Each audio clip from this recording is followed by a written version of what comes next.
My name is Arav, and for most of my life I believed I was ordinary, predictable, even boring. A 27-year-old corporate analyst working long hours in a glass-walled office in Gurgaon. Neatly pressed shirts. Dark trousers. Coffee that always went cold before I could finish it. The kind of man people described as stable. The kind families trusted. No one would ever guess that the most dangerous moments of my life didn't happen in boardrooms or traffic jams, but in front of a mirror, alone, heart racing, afraid of my own reflection. The story really begins a week before the family reunion. Every 2 years my extended family gathered at our ancestral house in Jaipur. A sprawling place filled with echoing corridors, old portraits and too many opinions. This year was bigger than usual. Cousins flying in from abroad, relatives I barely remembered, laughter mixed with judgment disguised as concern. And I was bringing Mia. Mia had been my girlfriend for 3 years. Confident, sharp-tongued, and emotionally perceptive in ways that terrified me. She worked in digital marketing, dressed effortlessly, and had a habit of noticing things I wished would stay invisible. She loved me, or at least the version of me I let her see. What Mia didn't know was that I had another side. A side I had never named out loud. It started innocently years ago during college. Prank with friends. A costume party where I wore a kurti as a joke and everyone laughed. But when I looked in the mirror that night, something inside me didn't laugh. It paused. The fabric had felt different. The silhouette unfamiliar, but not wrong. The way my reflection softened, the way my posture changed without effort. It scared me how natural it felt. I buried that feeling deep. After college, life moved fast. Responsibilities. Relationship. The expectations stacked neatly on my shoulders. I told myself that curiosity was childish, that some doors were better left closed. Yet curiosity has a way of surviving neglect. It returned quietly, late nights when Mia was asleep, when the city outside was silent. I'd scroll past videos, stories, confessions. Men who spoke about discovering parts of themselves they were told didn't exist. Men who didn't seem broken for it. I never commented. Never liked. Just watched. Still, I never acted on it. Until the reunion. The ancestral house was already crowded when we arrived. Voices overlapping. Luggage everywhere. My mother directing chaos with military precision. Aunties scanning Mia from head to toe with polite smiles that didn't reach their eyes. Mia, as always, handled it with grace. But I felt out of place. Like I was playing a role I'd rehearsed too long. That first night, as everyone settled in, I noticed something unexpected. My cousin Ria, an adult, married, living abroad, had left a suitcase in the guest room I was assigned. She was sharing space temporarily and would move rooms the next day. "No problem," she said casually. "Just don't touch my stuff." I laughed. Of course not. But later that night, alone in the room, the suitcase sat there like a question mark. I tried to ignore it. I told myself I was tired. That I was overthinking. I lay beside Mia as she slept, listening to her breathing, feeling the weight of the secret pressing harder than ever. What scared me wasn't temptation. It was recognition. The reunion stretched over days. Laughter in the mornings. Gossip in the afternoons. Old stories retold like rituals. And all the while the suitcase remained, silent, unassuming, impossible to forget. Inside that suitcase wasn't just clothing. It was possibility. I hated myself for thinking it. I loved Mia. I loved my family. I loved the stability of my life. And yet, a part of me felt like it was standing outside a locked door, hand hovering over the handle, knowing that once opened, nothing would ever feel simple again. The irony was cruel. Surrounded by family, I had never felt more alone. On the third evening, Mia told me she'd be out the next morning, helping my aunt with errands in the city. "You'll have the house to yourself for a bit," she joked. "Don't miss me too much." I smiled. But something inside me tightened. Because for the first time the thought wasn't what if. It was when. And as I glanced once more at that suitcase, at the quiet temptation it represented, I realized the reunion wasn't just about reconnecting with family.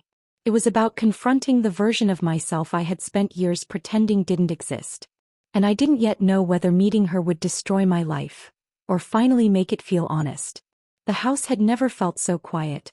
By 9 in the morning, the reunion chaos dissolved into absence.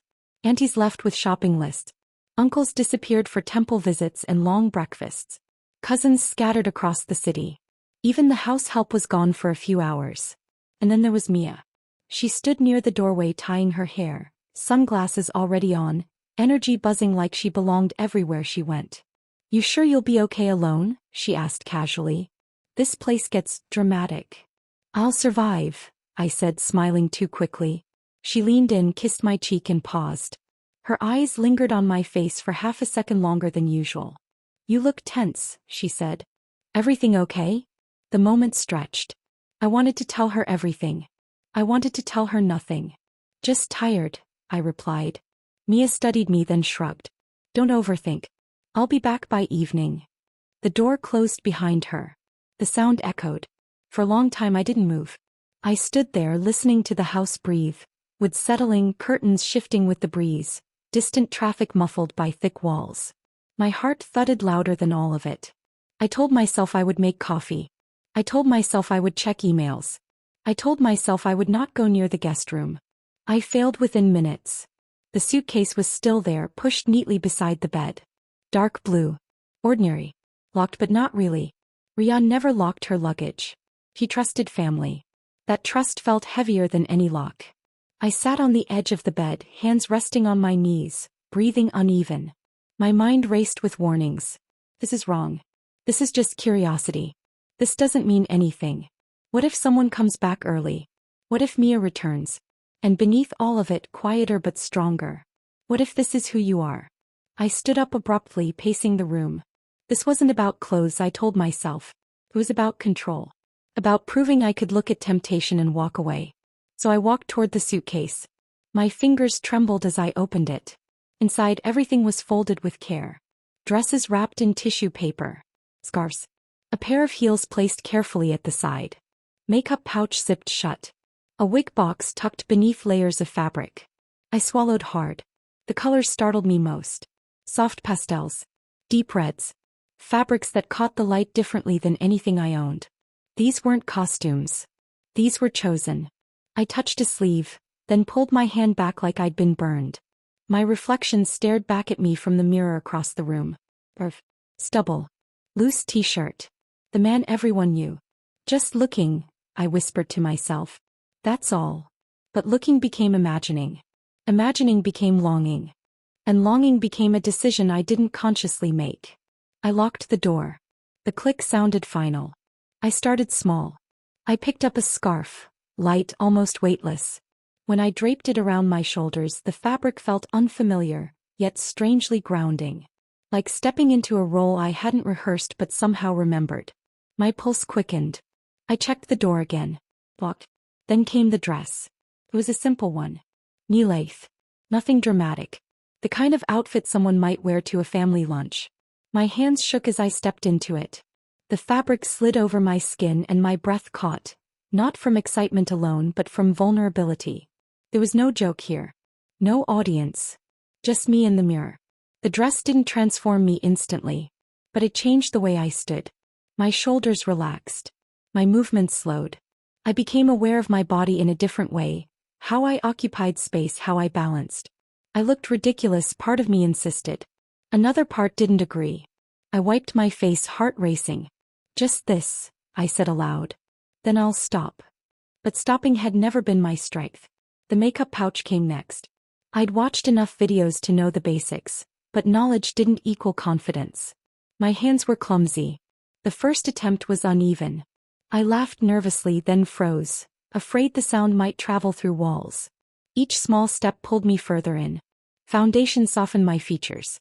A little color warmed my face. Nothing exaggerated. Just different. When I finally placed the wig on my head, my breath left me entirely. The mirror no longer showed only Arav. It showed someone else. Someone tentative. Someone curious. Someone standing at the edge of a truth they hadn't named. She, I thought without meaning to. The word sent a shock through me. Fear followed immediately. I paced again, heels still untouched, dress swaying with each step. My phone buzzed suddenly on the bed. I nearly screamed. A message from Mia. All good here. Don't burn the house down. I stared at the screen, then at the mirror. Two versions of me looked back. One with a phone full of expectations. One wrapped in fabric that felt honest in a way nothing else had. My chest tightened. This wasn't just dress up anymore. This was a line. And I had crossed it. A sound drifted from downstairs. Footsteps? A door. My heart slammed against my ribs. I rushed to the window. Nothing. Just my imagination fueled by adrenaline and guilt. But the threat felt real. The house that had felt empty now felt crowded, with consequences. I stood there, dress clutched in my hands, makeup half done, wig slightly askew, caught between undoing everything and going one step further. And somewhere deep inside I realized something terrifying. I didn't want to change back. Not yet. The first thing I noticed was the sound of my own breathing.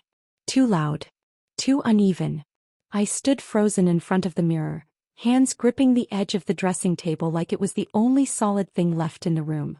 The person staring back at me didn't look panicked, but I was. She looks calm, I thought absurdly. I did not feel calm. I forced myself to inhale slowly. Exhale. This wasn't a fantasy anymore. This was real. Tangible. Fragile. The dress brushed against my legs every time I moved, a constant reminder of the risk I was taking. I picked up the heels next, staring at them like they might bite me. Don't, a voice in my head warned. Just try, another replied. I slipped them on. The change was instant and disorienting. My balance shifted, my posture adjusted instinctively. I took one careful step, then another. The sound of the heel against the floor echoed far too loudly in the quiet house. I froze again. Nothing happened. No footsteps. No voices. Still my nerves were stretched thin. Every sound felt amplified. The ceiling fan. A distant horn outside. Even my own heartbeat.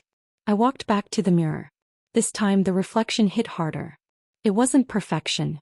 The wig sat slightly crooked. My makeup wasn't professional. But the overall image, the presence, was undeniable. This wasn't a joke. This wasn't pretend. This was me allowing myself to exist in a way I never had. A mix of pride and terror swelled in my chest. The knock. Knock. The sound came from downstairs. My blood ran cold. Every thought scattered at once. Someone's back. Mia. An aunt. The house help. I didn't know, and that was worse. Another knock. Arav. A voice called out. Not Mia. My mother. My knees nearly gave out. My voice cracked. I swallowed hard. I'm upstairs. I shouted back, hating how unnatural it sounded.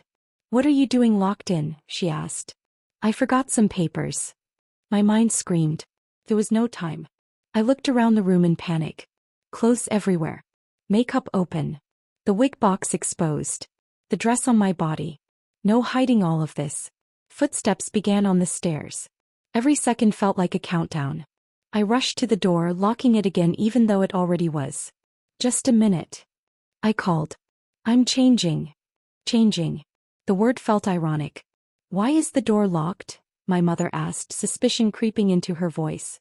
I spilled something, I said quickly. Give me a second. My reflection caught my eye again. This was it. I could tear everything off, shove it back into the suitcase, wipe my face, unlock the door, and pretend none of this ever happened.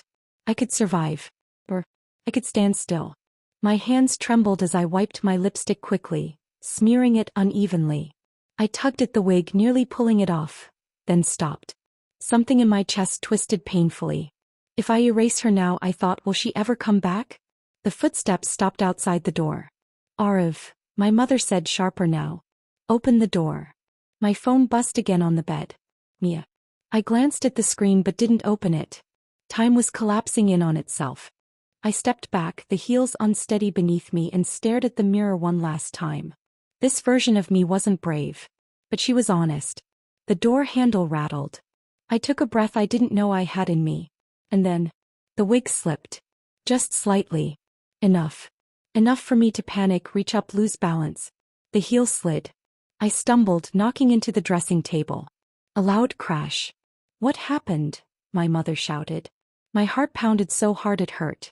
I was on the floor now, dress tangled, makeup smeared, reflection fractured in the mirror shards on the ground. Exposed even before the door opened. Silence followed. Heavy. Dangerous. Then the lock clicked. I hadn't unlocked it. Someone had. The door began to open.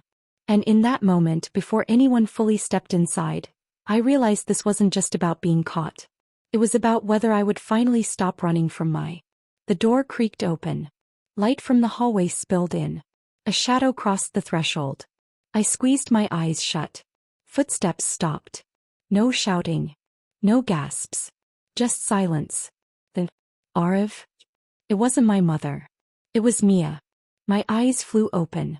She stood there, frozen, phone still in her hand, eyes scanning the room, the broken mirror, the scattered clothes, and finally, me. Her face didn't show anger. It showed shock, confusion, and something else I couldn't read. I came back early, she said quietly. I couldn't speak, couldn't move, couldn't breathe. The person I loved most was seeing the one truth I'd hidden from everyone, including myself. Mia took a step forward, then stopped.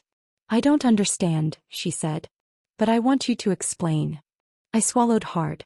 What do you say when the secret you've protected for years is standing in front of you, wearing heels? The house felt impossibly quiet again. Everything rested on my next words. And I didn't know which version of me would speak.